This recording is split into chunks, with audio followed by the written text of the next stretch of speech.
আজকে দেখুন খুব বৃষ্টি হয়েছে, আষাঢ় মাস পড়ে গেছে। তো বর্ষার সময় মাছ বাজারে দেখুন অনেক রকমের মাছ কিন্তু টাটকা বেশ দেখতে পাওয়া যায়। তো আজকে একটা মাছেরই রেসিপি আপনাদের সাথে শেয়ার করব। তো সেই মাছটা হচ্ছে চিতল মাছ, চিতল মাছের মুইঠা। অতি প্রাচীন একটা খাবার বাঙালিদের, যেটা আগে বেশ মা ঠাকুমারা প্রায়শই করে থাকতেন। আর এখন এই খুব চটজলদি খুব ফাস্ট লাইফ হয়ে যাওয়ার পর থেকে আমরা এরকম ধৈর্য ধরে রান্নাগুলো প্রায় করতে ভুলেই গেছি। তো চলুন আজকে চিতল মাছের মুইঠাটাই আপনাদের সাথে শেয়ার করি। তো আমি যখন মাছটা নিয়ে আসি তখন কিন্তু মাছওয়ালাকে বলিনি যে আমি মুইঠা বানাবো, তাহলে এভাবে পিস করে দিত না।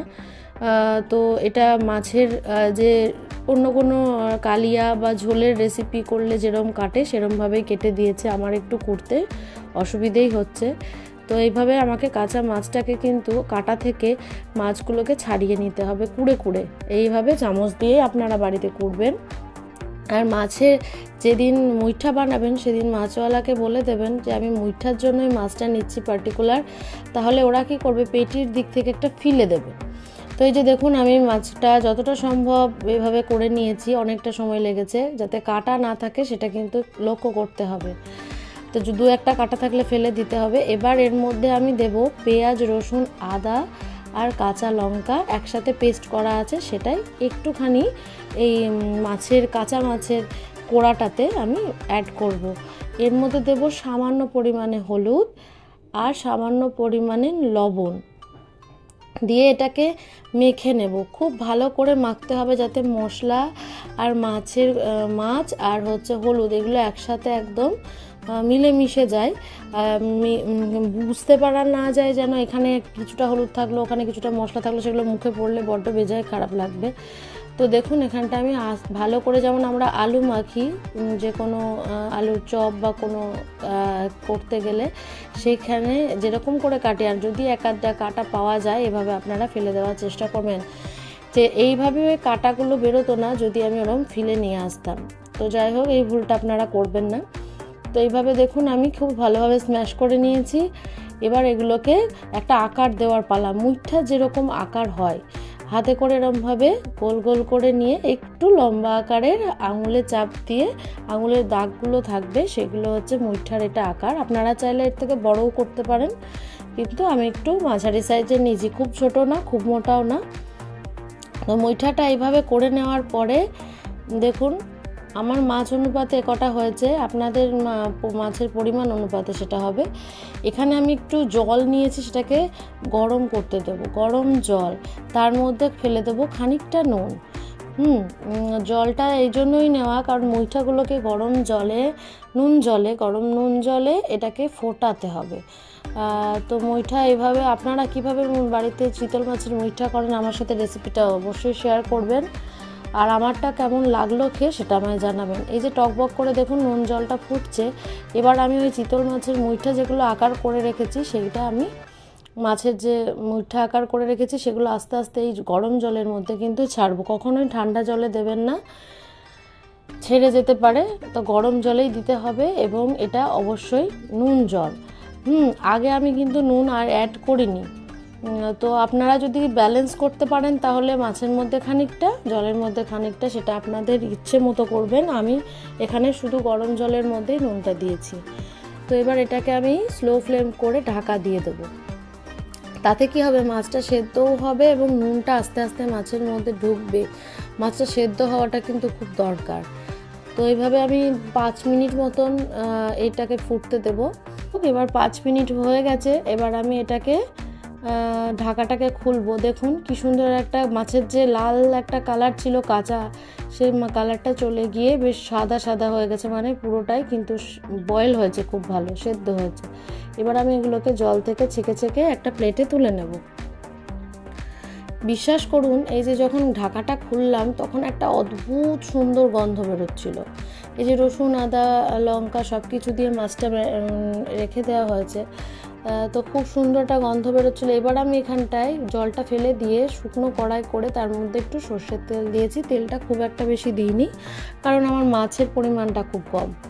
তো এখানে দেখুন আমি একটা তেজপাতা দুভাগ করে দিয়েছি ফোড়ন, এবং এখানটায় আমি তেজপাতাটা একটু লালচে হয়ে এলে, এই যে দেখুন লাল হওয়ার অপেক্ষা, একটু লালচে হয়ে এলে এর মধ্যে আমি দিয়ে দেবো মশলাটা, আদা, পেঁয়াজ, রসুন আর লঙ্কা। বারবার বলছি এর বাইরে আর কিচ্ছু দিইনি, আপনাদের গোটা মশলাটা দেখানো হয়নি, স্কিপ করে গেছি আমি, কিন্তু আমি বলে দিচ্ছি আর কিচ্ছু না। এবার এটাকে আমি খুব ভালো করে কষবো, একটু মাত্রায় হলুদ দেব, দিয়ে আমি এটাকে কিন্তু 10 থেকে 15 মিনিট কষবো, যাতে কাঁচা গন্ধটা মশলার না থাকে। একটু করে জল আপনারা মাঝে মাঝে দিতে পারেন। এবার সামান্য পরিমাণ হলুদ আমি এর মধ্যে দিয়ে দিলাম। হলুদ দিয়ে আমি অনেকক্ষণ কষবো, যতক্ষণ না তেল ছাড়ে মশলায় ততক্ষণ কিন্তু মশলাটাকে আপনারা কষতে থাকবেন। তাতে যদি সামান্য পরিমাণ জল অ্যাড করতে হয়, সবসময় গরম জলটাকেই আপনারা বেছে নেবেন, কখনোই ঠান্ডা জল দেবেন না। এটা আমি প্রত্যেকটা রান্নায় বলি, তার একটাই কারণ রান্নার স্বাদটা অনেকটা খারাপ হয়ে যায় ঠান্ডা জল দিলে। তো এবার দেখুন অল্প পরিমাণ জল, এখানে 15 মিনিট কষার পরে আমি জল পরিমাণ মতো দিলাম, খুব বেশি জল দেব না, কারণ মুইঠাতে খুব একটা জল ভালো লাগে না। এখানটায় দেখুন বেশ জলটা এরকম দিয়ে এর মধ্যে আমি এবার যে মুইঠাগুলো আছে সেগুলো কিন্তু আমি ওই তোলার পরে, আপনাদের ওটাও দেখানো হয়নি, স্কিপ করেছি, একটু নুন দিলাম।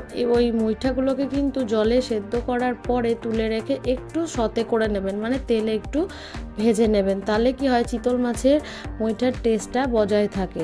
ওটা আমি দেখাতে পারিনি, ভুলে গেছি হয়তো ক্যামেরা করতে। তো আমি কিন্তু ভেজে নিয়েছি, আপনারাও ভেজে নেবেন। ভেজে নেওয়ার পরে এই যে মশলা দেওয়ার পরে জল অ্যাড করার পরে ওই মুইঠাগুলোকে এর মধ্যে ছেড়ে দেবেন এবং 5 মিনিট ওটাকে ঢাকা দিয়ে রেখে দেবেন। তো চিতল মাছের মুইঠা কিন্তু এমন কিছু খাটনির কাজ নয় বা এমন কিছু কঠিন কাজ নয়। আপনারা চাইলে ওই মুইঠাগুলোকে এরমভাবে মাঝখান থেকে কেটেও দিতে পারেন, তাহলে কি হয় যে ঝোলের যে একটা ফ্লেভার সেটা ভেতরে ঢুকতে সুবিধে হয়, কারণ মুইঠাটা তো চেপে হাত দিয়ে করা হয়, তাই ভেতরে নুন ঢোকার কোনো স্কোপ থাকে না। যদি মাঝখান থেকে কেটে দেওয়া হয় বা আরও স্লাইস স্লাইস করে দেওয়া হয় তাহলে কিন্তু ভেতরে নুনটা ঝালটা ঢোকে। তো 5-10 মিনিট ফোটার পরে আমি এগুলোকে দেখুন কি বেশ গামাখা গামাখা হয়ে গেছে, মাছের ভেতরেও নুন ঝাল মশলা ঢুকেছে, দেখেই বোঝা যাচ্ছে। তো আমার রেসিপি রেডি। এর মধ্যে একটু গরম মশলা ছিটিয়ে নামিয়ে নিয়ে সার্ভ করলেই গরম গরম ভাতে বিশ্বাস করুন দুর্দান্ত লাগবে। তো আপনারা বাড়িতে অবশ্যই ট্রাই করুন এবং আমাকে কমেন্ট বক্সে অবশ্যই জানান যে কেমন হলো। তো আজকের রেসিপিটা আপনাদের সাথে শেয়ার করলাম। আপনারা মুইঠা কিভাবে বানান আমাকে কিন্তু অবশ্যই কমেন্ট বক্সে জানাবেন এবং রেসিপিটা পারলে দেবেন, আমি বাড়িতে ট্রাই করব। সেরকম যদি সুন্দর করে আপনারা সার্ভ করেন, পরিবেশন করেন, তাহলেও কিন্তু খাবার একটা আগ্রহটা বেড়ে যায় সব সময়। হ্যাঁ, তাই খাবারের রান্নার সাথে কিন্তু সার্ভ করার ব্যাপারটাও কিন্তু খুব ইম্পর্টেন্ট। তো এখানে দেখুন আমি মুইঠাগুলোকে একটা সুন্দর দেখতে প্লেটের মধ্যে সার্ভ করছি। পরিমাণ হয়তো খুবই কম, কিন্তু এটা বিশ্বাস করুন যেদিন আমি খেয়েছিলাম গরম ভাতে একটা অস্বাভাবিক সুন্দর লেগেছিল। তো বাঙালিদের পাতে চিতল মাছের মুইঠাটা একটা দুর্বলতার জায়গা, আপনারা করে খাওয়ান বাড়িতে এবং ভালো থাকুন। আমার রেসিপি দেখতে থাকুন এবং লাইক, কমেন্ট, সাবস্ক্রাইব অবশ্যই করে দিন। আজকের মতো রেসিপিটা এখানেই শেষ করছি। পরের দিন দেখা হবে অন্য কোনো ভিডিও, অন্য কোনো গল্প নিয়ে।